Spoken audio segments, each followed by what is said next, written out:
Westfield Matildas Head Coach Tony Gustavsson and also Westfield Matildas Assistant Coach Melissa Andretta.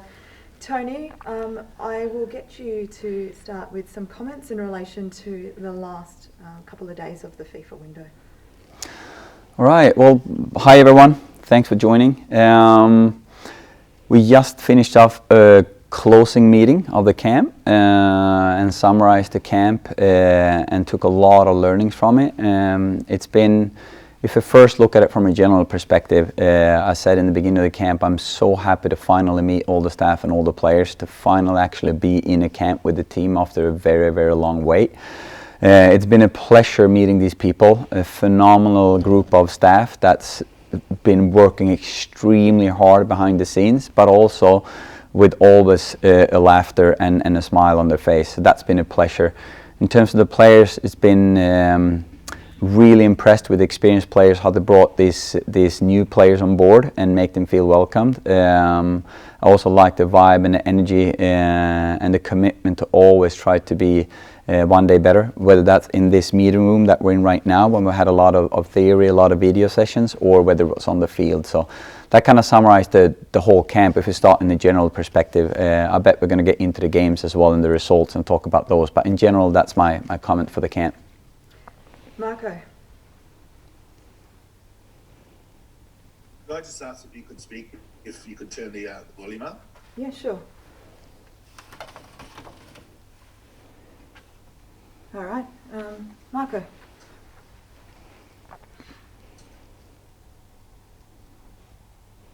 Sorry, Marco, did you want to ask a question? Yeah, can you hear me all right? Yeah, we can hear you perfectly. Sorry, I'm just struggling to sort of hear you, but Tony, yeah, I guess comparing the two games, two tough teams that you played against, what have you learned? A lot, Marco, a lot. First of all, I want to come back to what I said before the camp, how important it is for this program to play as tough as a schedule as possible. I could have gone the route, and I said this before the camp, to go the easy route, to have a couple of easy games to begin with, to get some buy-ins from you, from stakeholders, from the players. It maybe would have looked better than it is. We need, and this is something that the Federation have identified even before I came on board in terms of the gap report, we need to play these tough games. We need to get exposure with these players against the top nations. And as you probably have seen, everything at this level is faster. You get less time on the ball, so there's been a lot of technical mistakes. Just watch yesterday, 4 goals that we conceded is because we get dispossessed in our own half and boom, 4 goals. You get punished against these teams. Same thing with defending. If you're too slow in your decision making or not there, they punish you. And we need to get those learnings experience to know where we're at, because we know where we want to be, but then we need to identify where are we at right now and how can we make improvements from now until tournaments start to do better than we have done in these 2 games. Shouldn't this team, I mean, like, I know that you're new to this squad, but I mean, like, this team's been together for, like, the core for a long time. Shouldn't they know that what the standard is that's sort of expected? Shouldn't they know that, even like before you sort of got there? I do think that the majority of that group do know what it takes. And again, I want to be very clear here. I'm making no excuses. I said that before the camp. We're not wired that way. But the fact that we had a very limited availability going into this camp in terms of injury and selection, it's been a completely new group in this camp. And I'm saying that not to protect myself, but to protect some of the players that's actually new to this environment. What we also said is we need to use this camp to get answers on individual players. And we actually played every single player that's been in this camp has gotten minutes on the field in these 2 games. A lot of debutants also. And again, I want to be very clear, I'm not protecting myself here, because I take that hit. Losing and conceding 5 goals 2 games in a row is not good, not at all. But it's also good learnings that we need to know where individual players are at, where the teams are at, but also if we want to broaden this roster and the depth of the roster, we need to expose more players to this environment so they understand that what they do at clubland sometimes is not close to this level, because this is next level when you play the world-class team, and we need to get better in order to deal with these teams moving forward. To you that Australia's defence in particular needs to be looked at the next international window? I think in general, when you say defence, I just want to summarise my view as a coach. You also get a little bit of insight of how I'm wired as a coach. For me, when we defend, we have 11 defenders on the park, starting with our front line in our pressing game, working all the way back. When we attack, we have 11 attackers. And then from there, we divide it from forwards, midfielders, backs. So when you ask if we want to strengthen the defense, I'm going to answer from 11 player perspective. And what we can see in this game is I choose as a coach, and I take ownership on that one. We could have said, okay, with the availability of the players we have and the team we have in this camp, we're going to approach these games in this way and maybe protect ourselves by doing a game plan that suits just that specific game, if that makes sense. Or I can say, you know what, we're going to go in this game and try to be who this team has always been and want to be, meaning an aggressive pressing team that likes to press teams and like to be attacking minded. And we decided together that that's what was going to be the approach, to test ourselves to see where we're at, and also to see which players individually could handle that type of game plan against a top opponent like this, and which you most likely have seen, even though we haven't been together for a very, very long time, and we play Germany away and Netherlands away. We said, you know what, we're going to go about and be who we are. So we step in front, we are aggressive in everything we do, we try to play our attacking game as well. And we got punished for that. And I, as a coach, need to take some ownerships of some of those goals. Could be called naive, and that's okay if you call me naive, but I want you to understand that there's a purpose behind what we do. And I personally can take that hit, meaning 2 tough losses. I've been around in the game long enough to know what this program needs. I hope that the players and everyone around is also strong enough to handle it and not get too knocked down in the confidence. More looking at it, okay, this is what we needed, now we know what we need to do, go back to the clubland and work on things, and then come back in and then take the next step. Do we need to be better defensively? For sure. And when I say that, I mean the whole team, not just individual player or one line of the team. And speaking of the debutants, were there any players in particular that stood out to you as getting their first cap? Particularly a player like Beattie Goad, who perhaps was thrown in a little bit sooner than she expected? Yeah, and also the way she had to handle that, being called upon like that. Normally when you have a debutant, you maybe sit down and talk to them and explain, and this is your chance, this is how we're going to do it. Maybe they get to prepare a little bit more than she did. It was just like that, and in she went. But you know what? I think when she went, going to look back at that one, maybe that's the best thing that ever happened to her, to really be thrown in like that. And my experience as well as a coach is sometimes when you do put debutants on the park, you do it when you're winning 4-0 and you give them 7 minutes at the end of the game. Really, how much is that really going to give that player or me as a coach? But to see debutants in real environment, when actually the game is still at stake, that's when you can really evaluate players. But then also I have to be a little bit protective of them. So that's why I said in the beginning of that question there, Marco, about the players. I'm not trying to protect myself. I'm not trying to paint a picture for the players here. Did anyone stand out? I'm going to look at it with a little bit more emotional distance when I come back home and really dissect each game from an individual perspective before I have any firm opinions about whether one stood out or not. Obviously, I'm impressed about Beattie's way of handling it mentally, how she grew into the game, and I also think we saw in the second game a little bit more, presence, and she was challenged by some world-class player out there on our left side yesterday. Tracy.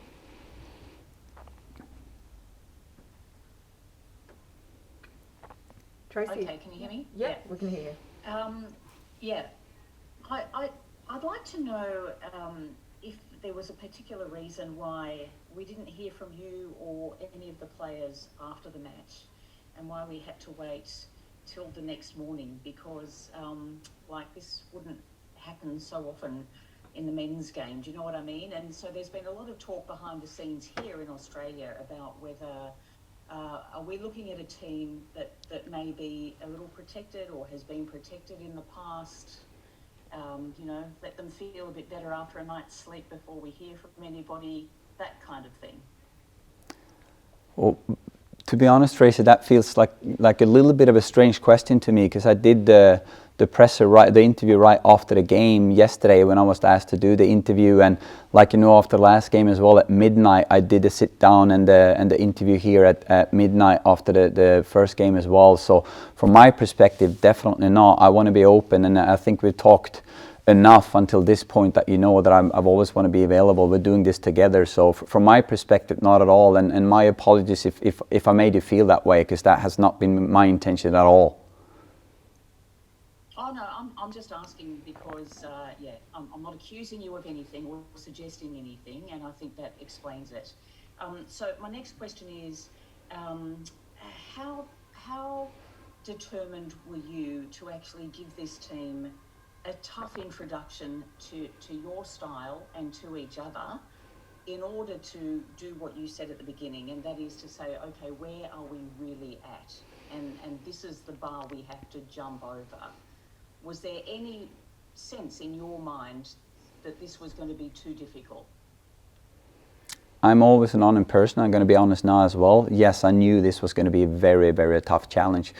But from the very get-go, when I was actually, even before I was appointed, this discussion was on the table, and I've been in this game for a long time, and I know what it takes to prepare a team to win something, and I know everyone wants us to be able to win something. And the number one thing that I've been big on from the very first day, even speaking to you, is that we need to play toughest schedule possible, because we need these games. And if you look statistically from now and go back some years, and you look outside of tournaments, because tournaments you don't plan who you're going to play, right? But outside of tournaments, if you look at the schedule, in my opinion, it has been too few games against top-ranked opponents. And that is also putting me in a situation where I need to be strong enough and tough enough to deal with the results that might come with that. And I did get some questions earlier today. Do you feel pressured, Tony? Too big loss. Do you feel pressure? Are you pressured? A coach for the Matildas is always going to be pressured. And if you lose 2 games and we concede 5 goals in both games, of course you're going to feel pressured. But that's a part of being a coach. And I am ready to go through that, because I know we need it. And I hope as many as possible around me is with me on that process. I actually said to some people even before this camp, especially with the COVID situation, with the player availability and the selection going into this camp, it's even going to be a more challenging situation than I thought in the beginning with. It was going to be challenges even if we have the strongest team and everyone available for selection, but this even put us in an even tougher spot. And I do not say that to make excuses and protect myself, but I say it from an educational standpoint, that I was aware that this was going to be tough, but we can't shy away from that, because that's exactly what this team needs. Thank you. It's open floor. Only from these 2 results, and I guess there's not much time left now before the Tokyo Games. Is there enough time to lift the team up and get them into a chance to win a medal? I hope I had the greatest answer to that, Marco. I do think that the time is one of the number one challenges going into the Olympics, considering it's been a coaching change, considering it's been COVID, we haven't been together that much. But I am not wired that way to stand here and make excuses to say that that time limit is not going to make it possible for us. We have a mindset that we're going to do everything within our power with this short time frame. What I think I need to do, and we as a coaching staff need to do, is get out of this camp, get some emotional distance to it, really look under a microscope to look at every single detail from this camp, scouting players outside that might not have been in this camp, and then come up with a plan. What is the best path moving forward to get a team being able to perform as good as possible come Olympics? Parallel to that, have an eye on the 2023 journey. So most likely what we're going to see in June is a coaching staff that's going to be a little bit more laser focused on trying to prepare a team for the Olympics, because that's most likely one of the last camps we have before announcing a roster and preparing for that tournament. So is it a challenge time-wise? Yes, for sure, but we're going to do the best thing possible using the time as good as possible. Tony, two sort of related questions. The first one, when Sam Kerr gave an interview after the Germany loss, she seemed uncharacteristically frustrated, I guess you could say. Yeah. How are the players feeling now off the back of the Netherlands result? Are they frustrated? Do they understand the process that you're trying to put them through? I do think both me and Sam felt the same way after that Germany game, and we did have some talks about that. Both her and I and the team about how we felt and why we felt that way. And to be honest, I think that was not just connected to the result itself, it was connected to how we behaved in that game. We didn't show our true identity. We felt we didn't lose being us. And we talked a lot about that between the first game and the second game, that what do we want to be about in everything from our body language to our commitment to our one-on-one duels, because at the end of the game sometimes you have to go back to the basic and see what it looks like when it comes to those one-on-one duels. And I do think, and this sounds strange when you lose 5-0, but I do think that the majority of us felt much better after the Netherlands game when it comes to our identity. And also the stats back that up, because we had much better percentage in the one-on-one duel in this game compared to Germany, which was really, really bad stats when it comes to that. This one we actually have positive stats in it. And also if you look at some other stats in this game, it was definitely not a 5-0 game if you look at the stats. It was a 3-1 game if you look at the stats. Does that protect us and say it was good? Not at all. But we got punished when we lost the ball in and around our own box, and that cost us 4 goals in this game. If you look at other parts of the game and you look beyond that result, there were some things in this game that was much better than the Germany game. But at the same time, it is still a reality check that when you do these mistakes against these top opponents, you get punished. Yeah, absolutely. And my second question is sort of looking forward to the next window that we've got available just before Tokyo. In terms of that camp and the players that you are going to be looking at for that camp, are you anticipating a similar kind of European-based squad, or would you like to draw upon more Australian-based players? Well, as a national team coach, you always want as many players possible to be available for selection. I understand and have total respect for the decision made from a medical perspective that we couldn't pick players from Australia this time around because of COVID, and we try then to do the best out of that situation. Would I be happy if that opens up so that I can select from anywhere? Yes.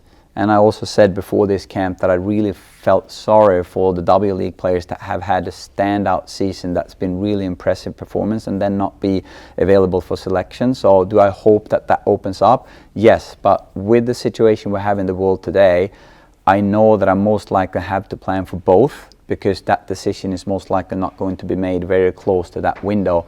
So I'm most likely going to have 2 parallel processes. One where if everyone is available for selection, this is what it's going to look like, and if not, then we need to have a plan B.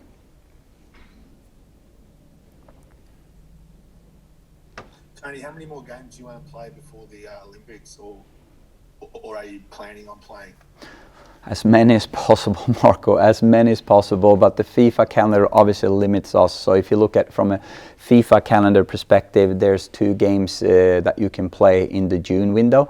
And then after that, it's that prep time before the Olympics when they can be released from the clubs. When you normally, from my experience, is that you can fit in 1 official game and then 1 closed-door game or a scrimmage. That's right now what can be realistic from a FIFA calendar perspective. Can we be creative and see if there's any type of way we can work around that to see if we can get extra games in there? Obviously, we always need to respect the FIFA rules and the club land, but is there other ways that we can create that? We're looking into that, because I would like to play as many games as possible. Final question, please. And in terms of the June window, the 2 games, has there been talk about who are you? Who are you hoping that the Matildas play, or has it already been sorted out? Yeah, I'm not allowed to announce who it's going to be, but there are conversations already, and like I said before, we are doing our best to try to get as tough opponents as possible, but also mixed with that, as many unique opponents as possible, because that was also a part of that gap report, that we don't play enough different type of style and different type of teams, so we want to play as tough as possible, but also different type of styles. So if I was able to choose, I would love to still play top opponents, but with some different styles than Germany and the Netherlands. And unfortunately, I can't say more than that now, but as soon as the federation have signed the match agreements, I'm sure we're going to announce it.